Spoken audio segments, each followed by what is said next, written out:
ನಮಸ್ಕಾರ ವೀಕ್ಷಕರೇ, ಕಾಲಜ್ಞಾನ ನಿರ್ಣಯ ಬುಕ್ ಅಲ್ಲಿ ಈ ವಿಷಯಗಳೆಲ್ಲ ತುಂಬಾ ಸೂಕ್ಷ್ಮವಾಗಿ ಕಲೆಕ್ಟ್ ಮಾಡಿ ತಿಳಿಸ್ತಾ ಹೋಗಿದ್ದಾರೆ. ಉದ್ದಾನ ವೀರಭದ್ರನ ಎಡಗಡೆಯ ವಿದ್ರುಮವಾದ ಪೆಟ್ಟಿಗೆಯು ಸುವ್ವಿ, 7 ಗಣ ಮತ್ತು ಮಾಣಿಕವ ತೆಗೆದಾರು ಸುವ್ವಿ.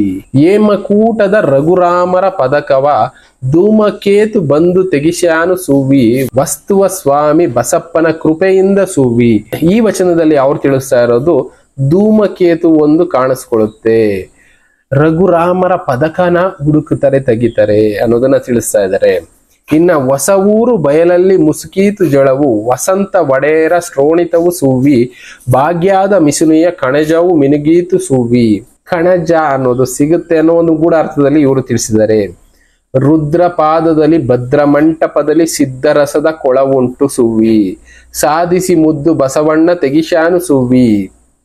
ರುದ್ರಪಾದದಲ್ಲಿ, ಶಿವನ ಪಾದದಲ್ಲಿ, ಭದ್ರ ಮಂಟಪದಲ್ಲಿ, ತುಂಬಾ ಸೇಫ್ ಆಗಿರುವಂತ ಮಂಟಪದಲ್ಲಿ ಸಿದ್ಧರಸದ ಕೊಳವುಂಟು ಸುವ್ವಿ.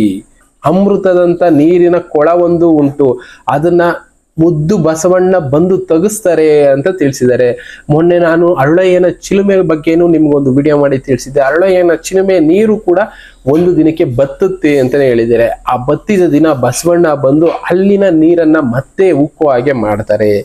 ಅದು ಕೂಡ ಆಗಿರ್ಬೋದು. ಈ ವಿಷಯಗಳು ನಡೆದಾಗಲೇ ನಮಗೂ ಗೊತ್ತಾಗುತ್ತೆ. ಯಾವಾಗ ಯಾವಾಗ ಏನೇನು ನಡೀತಾ ಇರುತ್ತೆ ಅವಾಗ ನಮ್ಗೆ ಅದ್ರ ಅರಿವು ಅನ್ನೋದು ಬರ್ತಾ ಇರುತ್ತೆ. ಹಿಂದಕ್ಕೆ 10 ಮುಂದಕ್ಕೆ 11 ನಂದಿಯ ಹಬ್ಬ ಅಮಾವಾಸ್ಯೆ ಸುವ್ವಿ, ದಿನದಲ್ಲಿ ಚಂದ್ರ ಸೂರ್ಯರು ಗ್ರಹಣವು ಸುವ್ವಿ. ಬೆಳಿಗ್ಗೆ ಹೊತ್ತು ಚಂದ್ರ ಸೂರ್ಯರ ಗ್ರಹಣ ನಡೆಯುತ್ತೆ. ಹೌದು, ಈಗ ಆಲ್ರೆಡಿ ನಡೀತಾ ಇದೆ. ಇಲ್ಲಿ ಒಂದೇ ಒಂದು ವರ್ಡ್, ಹಿಂದಕ್ಕೆ 10 ಮುಂದಕ್ಕೆ 11 ನಂದಿಯ ಹಬ್ಬ ಅಮಾವಾಸ್ಯೆ ಸುವ್ವಿ. ನಂದಿಯ ಹಬ್ಬ ನಾರ್ಮಲ್ ಆಗಿ ನಾರ್ತ್ ಕರ್ನಾಟಕ ಕಡೆ ಮಾಡ್ತಾರೆ. ಇದು ಅಮಾವಾಸ್ಯೆ ದಿನ ಬೀಳುತ್ತೆ. ಆ ಟೈಮ್ ನಲ್ಲಿ ಚಂದ್ರ ಸೂರ್ಯರ ಗ್ರಹಣ ನಡೆಯುತ್ತೆ ಅಂತ ಹೇಳ್ತಾ ಇದ್ದಾರೆ. ಅದು ಯಾವಾಗ? ಇವಾಗ ಆಲ್ರೆಡಿ ಎಷ್ಟೋ ಗ್ರಹಣಗಳು ನಡೀತಾ ಇದೆ. ಈ ಹೇಳಿರುವಂತ ಗ್ರಹಣ ನಂದಿ ಹಬ್ಬ ಅಮಾವಾಸ್ಯೆ ದಿನ ಬಿದ್ದಾಗ ಈ ಗ್ರಹಣ ನಡೆಯುತ್ತೆ ಅಂತ ಹೇಳ್ತಾ ಇದ್ದಾರೆ. ಅದ್ರ ಬಗ್ಗೆನೂ ನಾವು ಮುಂದೆ ಆಗುತ್ತಾ ಇಲ್ಲ ಹಿಂದೆ ಆಗಿದೆಯಾ ತಿಳ್ಕೊಬೇಕಾಗತ್ತೆ. ಇದ್ರ ಬಗ್ಗೆ ಎಲ್ಲ ನಿಮ್ಗೆ ಕ್ವಶನ್ಸ್ಗಳು ಬರ್ತಾ ಇದ್ರೆ ಆ ಕ್ವಶನ್ಸ್ನ ನೀವು ಕಮೆಂಟ್ ಅಲ್ಲಿ ಹಾಕಿದ್ರೆ ಆ ಕ್ವಶನ್ಸ್ಗಳನ್ನ ನಾವೆಲ್ಲ ಕಲೆಕ್ಟ್ ಮಾಡಿ ನೆಕ್ಸ್ಟ್ ಉಳಿವಿಗೆ ಹೋದಾಗ ಬಸವಾನಂದ ಸ್ವಾಮೀಜಿಗಳ ಜೊತೆ ಆ ಕ್ವಶನ್ಗಳ ಬಗ್ಗೆ ಡಿಸ್ಕಸ್ ಮಾಡ್ತಾ ಹೋಗ್ತೀವಿ. ನಾರಿ ಒಬ್ಬಳು ಬಂದು ಬರಿಗಬ್ಬರ ಹೊತ್ತು ಆರುಳುವ ಭಿಕ್ಷಾವ ಬೇಡಿಯಾಳು ಸುವ್ವಿ, ಮತ್ತಿನ್ನು ವೀರ ಬಸವಣ್ಣ ಬರುವಾಗ ಸುವ್ವಿ.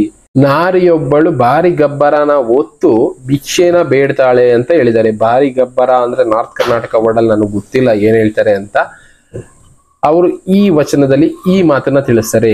ಅಂದಿಗೆ ಬಸವಣ್ಣ ಬಂದಾನು ಎಂಬುದು ಒಂದು ಸೂಚನೆಯ ಪೇಳಿದನು ಸುವ್ವಿ, ಶರಣರ ಮುಂದೆ ಸಾರುವನು ದಿನಗಳ ಸುವ್ವಿ.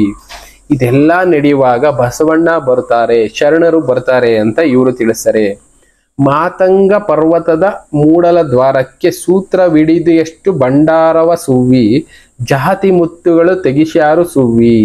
ಮಾತಂಗ ಪರ್ವತದ ಮೂಡಲ ದ್ವಾರಕ್ಕೆ, ಮಾತಂಗ ಪರ್ವತ ಅನ್ನೋದು ಈಗಿನ ಹಂಪೆನಲ್ಲಿದೆ. ಅದರ ಮೂಡಲ ದ್ವಾರ ಪೂರ್ವ ದ್ವಾರ ಇರಬೇಕು. ಆ ಕಡೆ ಸೂತ್ರವಿಡಿದಷ್ಟು ಭಂಡಾರವ ಸುವ್ವಿ, ಅಲ್ಲಿ ತುಂಬಾ ದೊಡ್ಡ ಮಟ್ಟದ ಭಂಡಾರ ಇದೆ. ಅಲ್ಲಿರುವಂತ ಜಾತಿ ಮುತ್ತುಗಳನ್ನ ತೆಗಿತಾರೆ ಅಂತ ಹೇಳಿದ್ದಾರೆ. ಅದರ ಅರ್ಥ ವಾಲಿ ಭಂಡಾರ ಇದೆ ಅಂತ ನಾನು ಕೆಲವಷ್ಟು ಪ್ರೋಗ್ರಾಮ್ಗಳಲ್ಲಿ ನಿಮಗೆ ತಿಳಿಸಿದ್ದೆ. ಈ ಪ್ರೋಗ್ರಾಮ್ ಅಲ್ಲದೆ ಬೇರೆ ಬೇರೆ ಪ್ರೋಗ್ರಾಮ್ಗಳಲ್ಲೂ ವಾಲಿಯ ಭಂಡಾರ ಈಗಲೂ ಅಲ್ಲೇ ಇದೆ ಅಂತಾರೆ. ಫಾರಿನರ್ಸ್ ಕೂಡ, ನಾನು ಲಾಸ್ಟ್ ಟೈಮ್ ಹಂಪೆಗೆ ಹೋಗಿ ಸುಮಾರು ಒಂದು 7-8 ವರ್ಷ ಆಗೋಯ್ತೇನೋ, ಆಗೋಗಿದ್ದಾಗ್ಲೂ ಫಾರಿನರ್ಸ್ ಕೂಡ ಈಗಲೂ ಅಲ್ಲಿ ಏನೇನೋ ಹುಡುಕ್ತಾ ಇರ್ತಾರೆ. ಆರ್ಕಿಯಾಲಜಿಕಲ್ ಡಿಪಾರ್ಟ್ಮೆಂಟ್ ಕೂಡ ಹುಡುಕ್ತಾ ಇದೆ.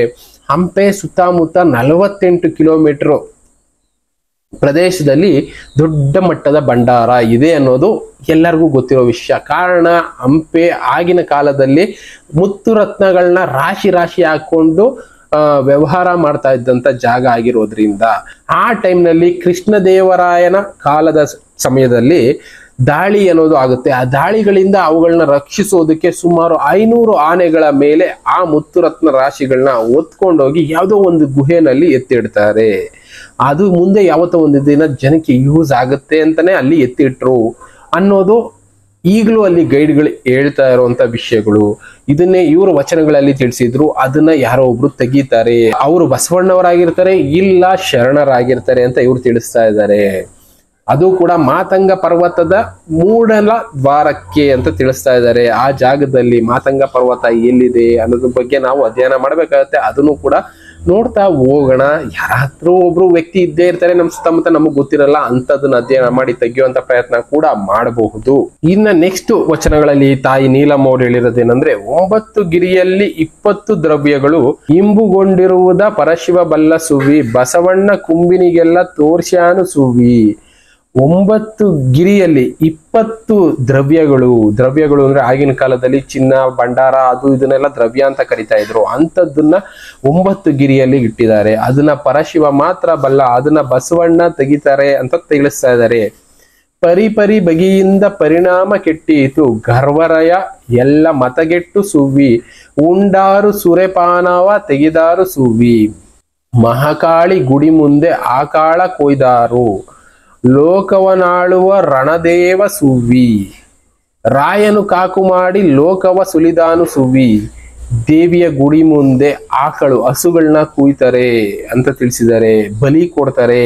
ಈಗ ಅಲ್ಲಿ ಆಲ್ರೆಡಿ ನಾವು ನೋಡಿದ್ವಿ ಕೆಲವಷ್ಟು ಜಾಗದಲ್ಲಿ ಉತ್ತರ ಕರ್ನಾಟಕ ಸರೌಂಡಿಂಗ್ ಅಲ್ಲಿ ಈ ದೇವಿ ಜಾತ್ರೆಗಳಲ್ಲಿ ಎಮ್ಮೆಗಳನ್ನ ಬಲಿ ಕೊಡೋದನ್ನ ನಾವು ನೋಡಿದೀವಿ. ಇವರು ಆಕಳನ್ನ ಕೂಡ ಬಲಿ ಕೊಡ್ತಾರೆ ದೇವಿಯ ಗುಡಿ ಮುಂದೆ ಅಂತಾನೆ ಅವರ ವಚನಗಳಲ್ಲಿ ತಿಳಿಸಿದ್ದಾರೆ.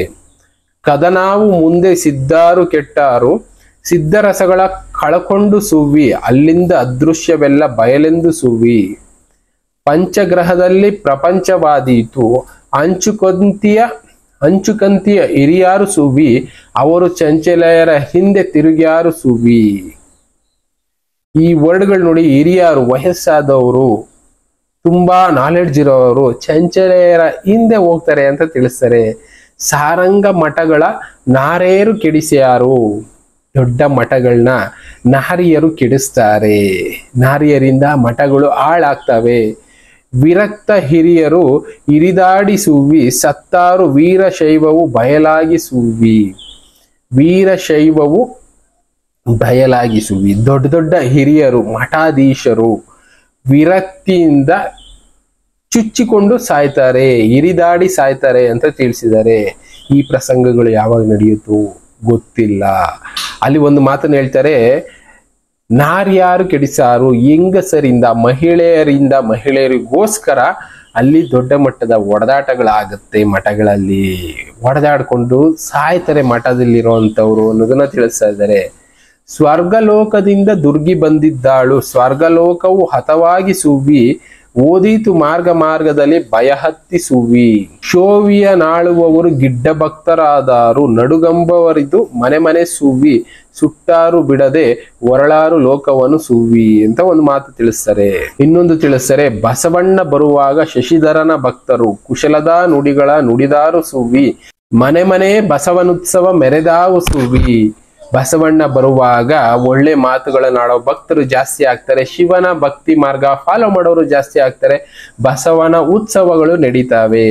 ಭಕ್ತರು ತಮ್ಮವರು ಸತ್ಯಾವ ಕಾಂಬಾರು, ಶತ್ರು ಶಿವನ ಬೆರವಾರು ಸುವ್ವಿ, ಶರಣರ ಭೃತ್ಯಾರ ತೊತ್ತು ನಾನು ಸುವ್ವಿ, ಲೋಕೇಶ ಪ್ರಭುದೇವ ವಾಕ್ಯವ ಹೇಳಿದ ಭೂಕಾಂತೆಯಲ್ಲಿ ಮೆರೆಯಲಿ ಸುವ್ವಿ.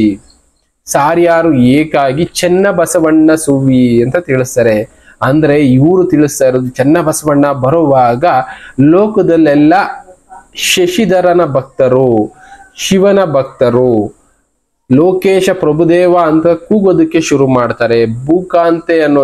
ಭೂಕಾಂತೆ ಮೇಲೆ ಮೆರೆಯೋದಕ್ಕೆ ಶುರು ಮಾಡ್ತಾರೆ.